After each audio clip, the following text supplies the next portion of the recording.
Good afternoon. I still have a few moments' time to record. I found something short that I had wanted to record Easter week, probably. My knee's giving me pain. I'm going to move my chair a bit. How did the Stations of the Cross begin? I'd been meaning to read this because I did so many recordings, not planned, just did them throughout Lent. One of the devotions in many parishes is every Lent is the Stations of the Cross, and a question came up. Could you please tell me the origins of the devotion? I'm going to just share the information that I have, but it's not positive that it's exactly, except that it was from St. Francis of Assisi himself, that I do know. Since Lent is a penitential season of preparation for Easter, the Stations of the Cross, which follow the path of Christ from Pontius Pilate's praetorium to Christ's tomb, have been a popular devotion in parishes in the 16th century. This pathway was officially entitled the Via Dolorosa, Sorrowful Way, or simply Way of the Cross, or Stations of the Cross. This devotion has evolved over time, but of course the originator of it was St. Francis of Assisi. Tradition holds even earlier than that our Blessed Mother visited daily the scenes of our Lord's Passion. After Constantine legalized Christianity in the year 312, this pathway was marked with its important stations. St. Jerome, 342 to 420, living in Bethlehem during the later part of his life, attested to the crowds of pilgrims from various countries who visited those holy places and followed the way of the cross. Interestingly, Saint Sylvia, in her Peregrination ad Loco Sancta, 380, in which she described in great detail various religious practices, did not mention a particular practice or a set of prayers for following the stations.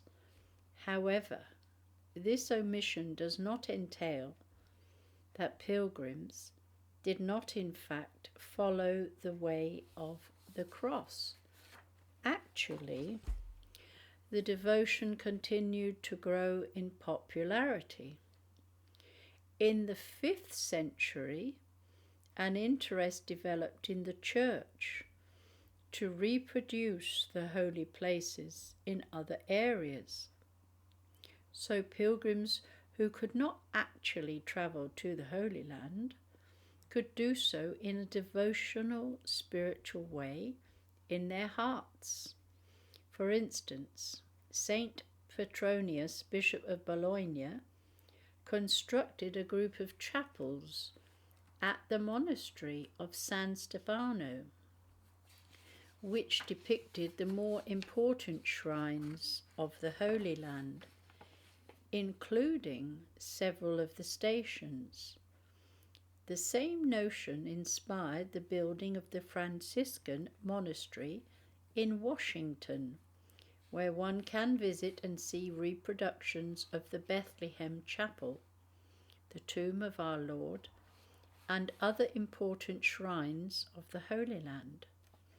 In 1342, the Franciscans were appointed as guardians of the shrines of the Holy Land. The faithful received indulgences for praying at the following stations: at Pilate's house, where Christ met his mother, where he spoke to the women, where he met Simon of Cyrene, where the soldiers stripped him of his garments, where he was nailed to the cross, and at his tomb. William Way, an English pilgrim, visited the Holy Land in 1462 and is credited with the term stations. He described the manner in which a pilgrim followed the steps of Christ. Prior to this time, the path usually followed the reverse course of ours today, moving from Mount Calvary to Pilate's house. At this time, the reverse, going from Pilate's house to Calvary, seems to have taken hold. When the Muslim Turks blocked the access to the Holy Land, reproductions of the stations were erected at popular spiritual centres, including the Dominican Friary at Cordova and the Poor Clare Convent of Messina in the early 1400s, Nuremberg 1468, Louvain 1505, Bamberg, Freiburg and Rhodes 1507, and Antwerp 1520. Many of these stations were reproduced by renowned artists and are considered masterpieces today. By 1587, Zualado reported that the Moslems forbade anyone to make any halt nor to pay veneration to the stations with uncovered head, nor to make any other demonstration, basically suppressing the devotion in the Holy Land. Nevertheless, the devotion continued to grow in popularity in Europe. At this time, the number of the stations varied. William Way's account has 14 stations, but only 5 correspond to our own. Some versions included the house of Dives, the rich man in the Lazarus story, the city gate through which Jesus Christ passed, and the houses of Herod and Simon the Pharisee.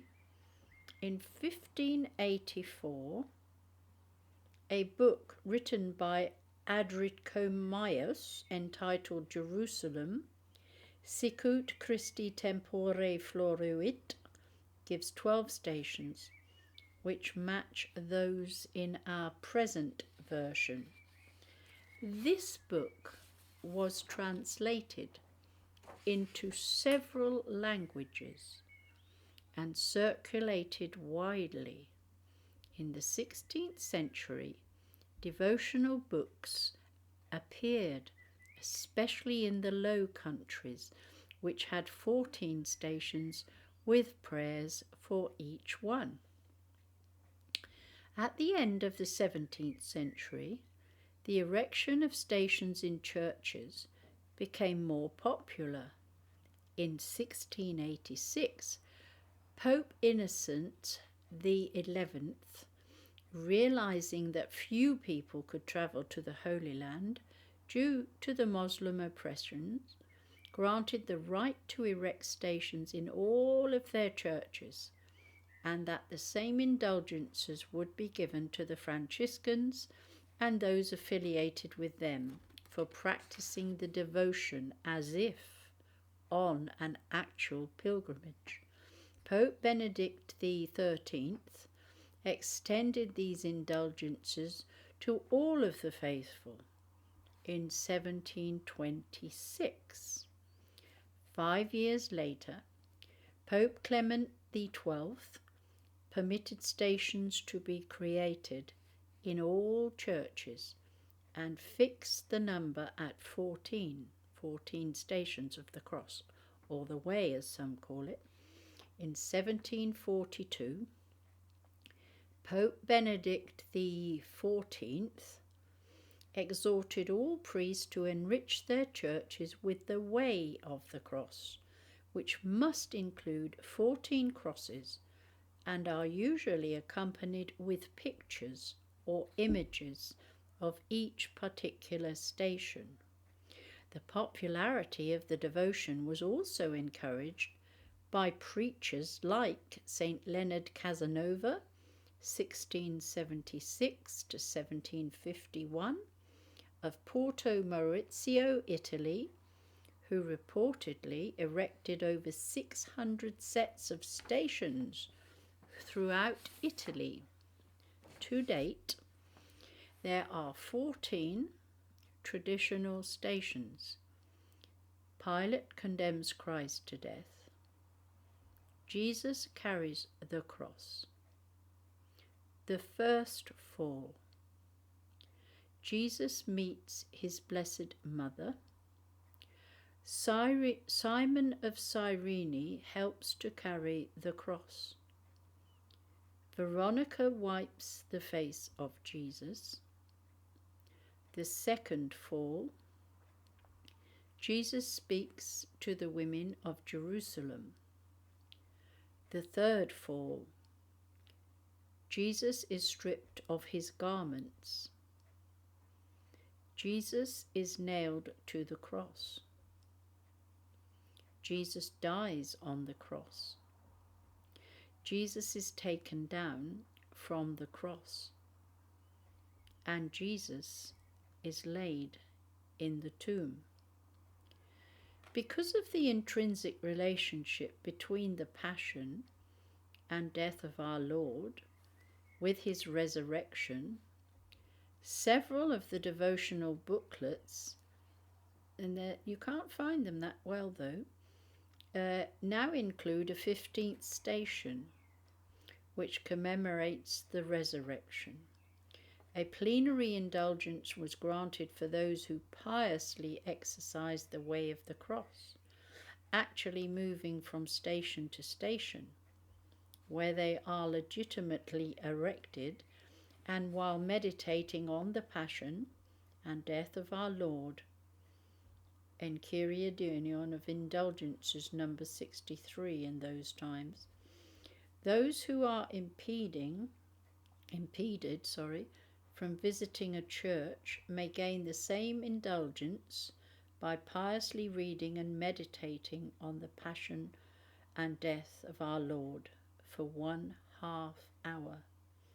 Some of the ones I recorded were over an hour. They weren't my own that I was recording. I think it's possibly between 15 and 20 different versions I did during Lent. They're all in a playlist, I think. Some of them were really very moving. I can think of Dennis, his one was really very moving. And the one of our, from the point of view of Our Lady, I think it was Dennis McBride, his one. They're all out there anyway, if you want to have a listen after it's over. But it'll be round again next year. But you can listen and do them any time, really. Those who are impeded from visiting a church may gain the same indulgence by piously reading and meditating on the passion and death of our Lord for 1/2 hour. As I say, some of them are much longer. The continued importance of the stations in the devotional life of Catholics is attested by both Pope Paul VI, who approved a gospel-based version of the stations in 1975, and Pope John Paul II, who has written his own version, and I can't remember whether I did that or not, but it's probably likely that I did, so you can find that out there somewhere on the internet. Thank you so much for listening. May God bless you and heal you. I'm sending you his peace in abundance, and may you always be happy and joyful in the Lord. Yes, I have now, I'm not late. I have good time still.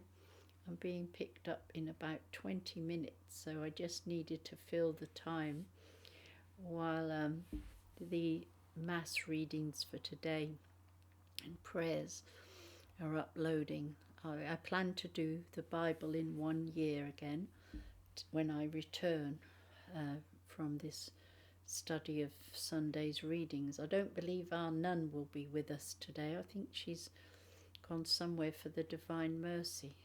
I'm not quite sure where, but I'm not sure. We know who's going to lead it this week anyway. Angela is. God bless you, and thank you so much for listening. Be back soon.